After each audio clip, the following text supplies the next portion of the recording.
Saludos. Este mes de abril tenemos en las puertas abiertas de la Academia de Ciencias un programa especial dedicado a la labor de los jóvenes en las ciencias en Cuba. Y digo especial porque vamos a contar con dos jóvenes entrevistados. En un primer momento vamos a conversar con el doctor en ciencias Alejandro Lajes Castellano, investigador y profesor de la Facultad de Física de la Universidad de La Habana. Bienvenido, Alejandro. Usted forma parte del grupo de Física, Estadística y Sistemas Complejos de la Universidad de La Habana. Quisiera que explicara de manera general qué son los sistemas complejos, qué trabajo se realiza, qué investigaciones realiza este grupo de sistemas complejos y su labor, su trabajo dentro de este grupo. La Facultad de Física de la Universidad de La Habana tiene una tradición bastante larga originalmente en materia condensada, así que es una parte de la física, y desde los años 90, sobre todo hacia acá, que coincide con una tendencia mundial también, hay una atención cada vez mayor de los científicos de la física hacia la modelación matemática de sistemas que no son, digamos, lo que la gente tiene entendido clásicamente como la física, si no son átomos o no necesariamente son átomos. Esencialmente es el uso de las mismas herramientas que uno tiene desde el punto de vista de la formación en cuanto a capacidad de modelación para modelar otros sistemas. Entonces, esos otros sistemas caen en un gran conjunto que es de los sistemas complejos. La característica es que son sistemas de muchos entes interactuantes y, por ejemplo, puede ser, por ejemplo, como el clima, es un sistema típicamente complejo, los sistemas biológicos son sistemas típicamente complejos, los sistemas de agentes racionales, como en el caso de la teoría de juego también, puede ser visto como sistemas complejos. Entonces, bueno, esencialmente es uso de las herramientas matemáticas conocidas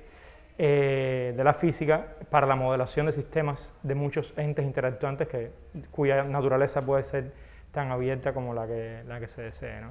Entonces, bueno, el grupo de sistemas complejos que actualmente se está conformando como centro de sistemas complejos, se está creando dentro de la facultad una entidad que es el Centro de Sistemas Complejos, parte, digamos, del trabajo de varios investigadores, doctores en ciencia, entre ellos Ernesto Schuller, que también es académico, Roberto Mulé, que en su momento fue joven académico, y bueno, tiene varias ramas que toca directamente desde la modelación de sistemas de arenas, pilas de arena, que es un tema, en fin, aparentemente simple, pero bueno, de nuevo es un sistema de muchos entes interactuantes, los granos de arena, que no son ni un fluido ni un sólido, tienen características mezcladas y por tanto es un campo todavía en ebullición y en estudio, hasta las cosas que hace Mulé de sistemas biológicos, redes biológicas, redes metabólicas, hasta las cosas que estoy haciendo yo más recientemente con estudios de movilidad poblacional, estudios también un poco de física estadística más propiamente dicho, es decir, ya más un poco teóricos, pero desarrollo de nuevos métodos para la física estadística, con la idea de que esos métodos puedan tener un impacto en esas ramas. Como joven científico, ¿cuánto cree que han aportado los jóvenes al enfrentamiento de la pandemia durante este año de la pandemia de la COVID-19 y, por supuesto, desde su experiencia también como joven trabajando en ello? Desde la experiencia, digamos, de los jóvenes de mi facultad, ¿no?, que voy a ir a la mía después, los jóvenes han aportado, bueno, en primer lugar, desde las cosas más básicas de involucrarse en los centros de aislamiento, en fin, trabajos, digamos, necesarios también en los que se han involucrado, hasta ya cosas más específicas de la profesión, como ha sido el aporte que han hecho, bueno, la universidad en general con sus profesores jóvenes y no tan jóvenes en el tema de la modelación de la epidemia, en el tema de la recolección de datos necesarios para la toma de decisiones en esta epidemia, ¿no? Entonces, bueno, nosotros particularmente nuestro aporte ha tenido dos vertientes. Por un lado, teníamos desarrollado, incluso antes de la llegada de la pandemia, nosotros ya habíamos hecho una propuesta de desarrollo de un sistema para entender la movilidad poblacional con fines epidemiológicos. Casualmente tuvimos esa idea de aplicar, es un resultado que en el mundo se había hecho, se sigue haciendo, se hace de varias maneras, entre ellas una de las maneras es con el uso de los datos de telefonía, que es lo que nosotros empezamos a desarrollar con apoyo de la Comisión Panamericana de la Salud y con apoyo de un proyecto internacional, Infernet, un proyecto H2020 Marie Curie, y también con apoyo de fondos de la Embajada Francesa. Bueno, con todos esos apoyos se hicieron vínculos, se hicieron un diseño de proyectos, y a la llegada de la pandemia teníamos desarrollada este sistema para procesar los datos de las torres telefónicas y a partir de esos datos entender cómo fluye la movilidad de las personas en el país en general, ¿no? Entonces, bueno, si recuerdan, al inicio de la pandemia hubo una gran atención sobre el tema de los teléfonos celulares, de las aplicaciones, de que la gente pudiera reportar el estado de salud, que la gente pudiera reportar con quién está en contacto, o no reportarlo, pero que de manera automática los celulares se pusieran de acuerdo para transmitir esa información. Bueno, nosotros por suerte teníamos ya una parte de eso adelantado, y eso se usó sobre todo en la primera parte de la pandemia, cuando se tomaron medidas muy restrictivas de movilidad, para evaluar el efecto de esas medidas. Sí, para ver que realmente las medidas implementadas de movilidad habían tenido un efecto en la movilidad, cuánto se había reducido, qué tipo de movilidad se habían reducido, qué tipo de movilidad había aumentado, porque hubo una compensación entre la movilidad reducida en las largas distancias y un aumento de la movilidad en las cortas distancias, porque la gente, pues esencialmente la gente que antes se movía mucho, ahora se moverá, pero se moverá menos, ¿no? Entonces, bueno, esa descripción nosotros tuvimos la posibilidad de proveerla a los decisores durante la pandemia. Y el otro esfuerzo grande que hemos hecho es ser parte del equipo de modeladores junto con el profesor Guino Bar, decano de la Facultad de Matemáticas, y dentro de ese equipo intentar usar las herramientas que nosotros conocemos para modelar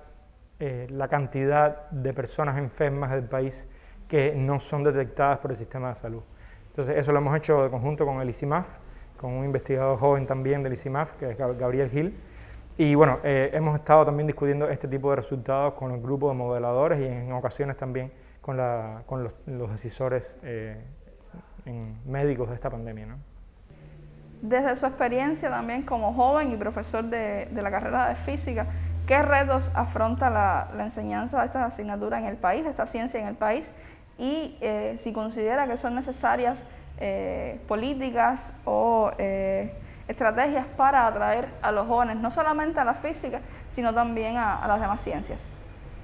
A ver, empezaría diciendo que la carrera de física, de la cual salen los físicos de este país, hay en Santiago de Cuba y hay en La Habana, y había en Santa Clara, o hay en Santa Clara, no recuerdo ahora. Es decir, la carrera de física tiene una característica que yo pienso que es bastante particular, y es que a pesar de que llegan a primer año muchas personas que no la pidieron en primera opción,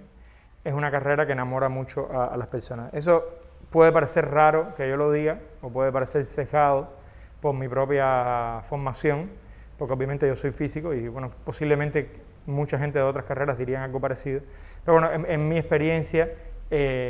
a pesar de que durante la educación preuniversitaria o secundaria, que son los encuentros que tienen los estudiantes con la física, el tema de la física no siempre es el más apasionante, lamentablemente. Cuando realmente la gente entra en contacto con la carrera de física, se enamora de ese tema, ¿no? Esencialmente porque la física es de alguna manera el paradigma de la ciencia, ¿no? Es decir, la física es, digamos, el campo que inaugura la ciencia moderna desde Galileo hacia acá, en sentido de la capacidad de entender, de matematizar y de hacer modelos matemáticos que describan la realidad, ¿no? Y en ese sentido, bueno, uno tiene una gran satisfacción cuando estudia física, en el sentido que siente que está accediendo a un conocimiento, digamos,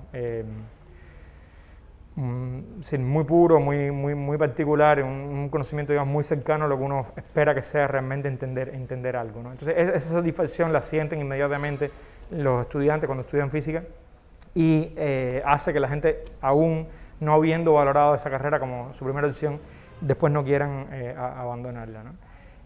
Ahora, sí hay un reto grande, justamente porque es esa relevancia que tiene la carrera de física no es percibida y ese potencial de pasión y de éxito que tiene estudiar física no es percibida en las edades más jóvenes por una parte grande de nuestros jóvenes, ¿no?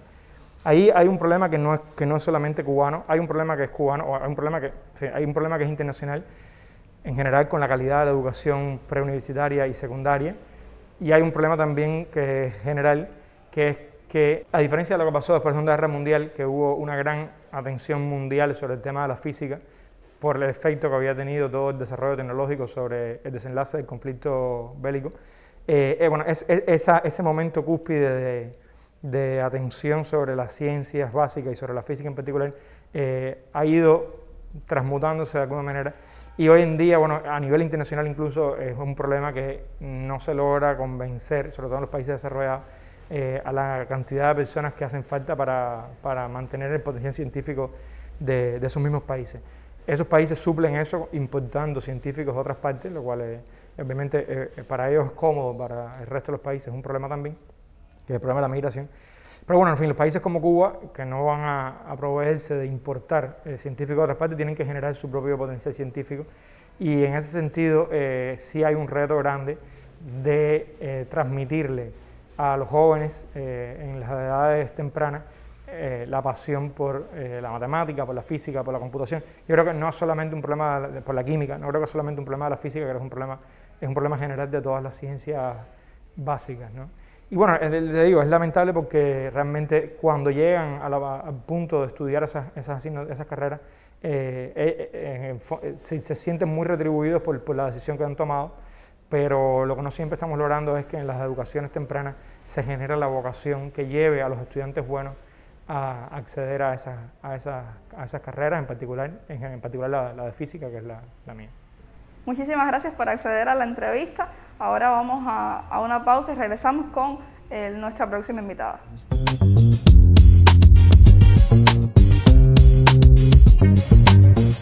Nuestra segunda joven invitada es la doctora en ciencias Karina García Martínez, investigadora del Centro de Inmunología Molecular. Bienvenida. Vamos a comenzar, digamos, con una pregunta un poco personal, y es que su formación de pregrado fue en física, pero usted se doctoró en ciencias biológicas. ¿Cómo se dio ese tránsito? A ver, yo estudié la carrera de física y mientras estaba estudiando me interesé por vincularme a trabajos que pudieran estar relacionados con problemas biológicos, o sea, cómo aplicar herramientas de la física que estaba estudiando, herramientas matemáticas, forma de analizar los problemas desde el punto de vista más fenomenológico, analizando, digamos, el problema en todo su conjunto, que es más una visión de los físicos, yo creo, de cómo enfrentarse a estudiar un problema y cómo aplicar esa metodología, digamos, para estudiar problemas en otras ciencias. Por ejemplo, a mí me interesaba mucho, me llamaba mucho la atención la biología, me gustaba, y me parecía que era una manera de aplicar estas herramientas en un problema que pudiera tener una utilidad práctica directa. Directa lo quiero decir pensando en algo que pudiera tener una aplicabilidad, por ejemplo, en poder desarrollar nuevos tratamientos contra determinada enfermedad, por ejemplo. Y por eso fue que en un principio me interesé un poco por hacer estos estudios, que conocí que estaban haciendo cosas de modelación matemática en el cáncer. Y bueno, me interesó poder aplicar estas herramientas que yo estaba estudiando, que era algo más matemático, digamos, más abstracto, aplicarlo en algo muy concreto, que era como estudiar el cáncer, ¿no? Y estudiar cómo predecir nuevos tratamientos para esta enfermedad que fueran más efectivos. En fin, eso me llamó mucho la atención. Y ahí fue como, desde estudiante, me fui vinculando entonces con el Centro de Inmunología Molecular, en particular con el doctor Carles León, que ha sido mi tutor desde estudiante de la carrera hasta el doctorado, y todavía seguimos trabajando juntos. que él venía trabajando estos temas y entonces me vinculé con él y empecé a involucrarme entonces en todos estos temas de cáncer, de inmunología, de cómo aplicar la modelación matemática, cómo ver haciendo ecuaciones, cómo tú podías describir cómo crece un tumor, cómo un tumor puede responder a determinados tipos de tratamientos, y eso me resultó fascinante. Y ahí fue entonces la vinculación de la física con la biología. Y bueno, terminé realizando entonces mi tesis de grado en este tema, después la tesis de maestría y finalmente la de doctorado en temas de modelación vinculados a problemas biológicos. Y cómo más específicamente ya en el doctorado fue desarrollar una nueva molécula para tratamientos de cáncer a partir de un estudio utilizando la modelación matemática. Lo cual para mí fue un trabajo fascinante porque fue ver cómo surgía una nueva terapia muy desde sus inicios, o sea, muy desde estudios in silico en la computadora de cómo se debería comportar una nueva molécula en la realidad después. Cómo predecir cómo se debería comportar en experimentos, cómo se debería comportar en experimentos. O sea, fue un trabajo muy fascinante que he tenido además el placer de ver después cómo se ha desarrollado experimentalmente dentro de nuestro mismo grupo en el Centro de Inmunología Molecular, donde trabajo directamente vinculado a otros investigadores más de la rama biológica experimentales que han desarrollado los experimentos con esta nueva molécula. Entonces es un trabajo muy fascinante porque ves todo el desarrollo desde una investigación muy básica, que es la que me toca a mí realizar, hasta la investigación más práctica, más experimental, donde ves que lo que tú predijiste en la computadora usando unas ecuaciones, cómo puede llegar a convertirse en realidad. Usted mencionaba su trabajo en la modelación matemática, entonces quisiera que explicara cómo, a grandes rasgos, sobre este trabajo, sobre cómo se modela las respuestas del sistema inmune a determinados tratamientos contra el cáncer desde la matemática, cuáles son las variables que se toman en cuenta, las aplicaciones, los resultados que han obtenido hasta el momento. Sí, nosotros trabajamos en modelos, yo he trabajado en diferentes modelos, en tratamientos, en modelos más específicos de respuesta inmunológica, de tratar de modelar cómo es la respuesta inmune durante el crecimiento de tumores, por ejemplo, donde ahí uno, las variables que uno utiliza, a grosso modo, son, la variable, tienes los tumores, para describir la dinámica de población de un tumor que está creciendo, y además incluyes dentro de tu modelo cómo es la dinámica de poblaciones, de diferentes poblaciones del sistema inmune que interactúan con ese tumor durante su crecimiento. Por ejemplo, nosotros nos enfocamos mucho en las poblaciones de células T, de linfocitos T, que tienen un papel muy importante durante el crecimiento de tumores, en el control de este crecimiento, en la respuesta ante este crecimiento. También hemos estudiado en nuestros modelos el papel de otras moléculas que son, por ejemplo, factores de crecimiento que utilizan estos linfocitos T durante la respuesta inmune, como por ejemplo la interleuquina 2, por mencionarte uno, que es un factor de crecimiento que ha sido muy utilizado en tratamientos contra el cáncer, y nosotros lo que hemos estudiado es cómo esta molécula interactúa con las células de la respuesta T del sistema inmune y cómo tú puedes de alguna manera modificar esta interacción de manera que los tratamientos que se usan en la clínica sean más efectivos que lo han sido hasta ahora, porque hasta ahora, como todo el mundo sabe, el cáncer ha sido una enfermedad que todavía no hay tratamientos realmente que sean efectivos contra todo tipo de cáncer. O sea, los tratamientos lo que hacen es mejorar la sobrevida de los pacientes, mejorar el estado de los pacientes, y nosotros lo que hacemos es, tratar de predecir nuevas terapias que puedan aumentar, esta efectividad baja o moderada que hasta ahora tienen los tratamientos contra el cáncer. Y para esto, por ejemplo, hemos modelado entonces la interacción de los linfocitos T y del tumor con otras moléculas del sistema inmune, y donde nosotros predecimos entonces qué modificaciones, por ejemplo, tú puedes hacerle a estas moléculas que aumenten su eficacia en los tratamientos, y cómo además tú puedes modificar esquemas de tratamiento para aumentar también su eficacia. eso es un poco, en esencia, vaya, muy a grosso modo, lo que nosotros tratamos de hacer con los modelos matemáticos y más o menos las variables que utilizamos. Dentro de esto, nosotros, te digo, hemos trabajado con modelos muy sencillos de 3 ecuaciones, un sistema de 3 ecuaciones diferenciales, hasta modelos mucho más complejos con 20 y tantas ecuaciones diferenciales, con muchos parámetros. O sea, hemos trabajado en una amplia gama de modelos matemáticos tratando de responder diferentes preguntas, ¿no? Y más o menos este es el trabajo que hemos venido realizando. Ahora, como resultado de este trabajo, como te comentaba ahorita en la tesis de doctorado, nosotros lo que hicimos fue un modelo mucho más amplio para tratar de predecir una molécula, nuevas moléculas que fueran más eficaces para el tratamiento antitumoral a partir de moléculas ya existentes dentro de la respuesta del sistema inmune. Y para esto nosotros realizamos un modelo matemático entonces que nos pudiera predecir el efecto de estas nuevas moléculas en la respuesta inmune. Y esto fue lo que entonces realizamos este trabajo, que empezó como un trabajo muy básico de modelación matemática, y a partir de ahí entonces se predijeron nuevas moléculas que después se obtuvieron experimentalmente en el laboratorio y se han llevado a experimentos, ya han superado las fases de experimentos in vitro, experimentos en ratones, y actualmente están entrando en ensayo clínico estas nuevas moléculas predichas a partir de estudios matemáticos, y se está evaluando su eficacia, digamos, ya en tratamientos antitumorales en humanos. Usted es uno de los jóvenes asociados a la Academia de Ciencias de Cuba, entonces quisiera que nos contara